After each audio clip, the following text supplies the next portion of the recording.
umringizni oxirigacha faqat bitta insonning yuzi yodingizda qolar ekan. Jon chiqar paytingizgacha ham. Onangizning yuzi hech qachon insonning yonidan ko'tarilmas ekan. Ko'zlari, yuzi, ajinlari, qo'llari, ko'ylagi, ro'moli doim yodingizda turar ekan. Hech qachon chiqmas ekan yodingizdan. Yana bir narsa. Agar onangizni yo'qotsangiz, bu dunyoda siz uchun chin dildan yig'lab qayg'uradigan yagona insonni yo'qotar ekansiz.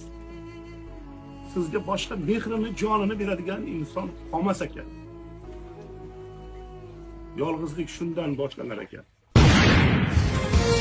Olamga teng bo'lar lekin, olamga teng bo'lar lekin, olamga teng bo'lar lekin, onamga teng bo'la olmayman.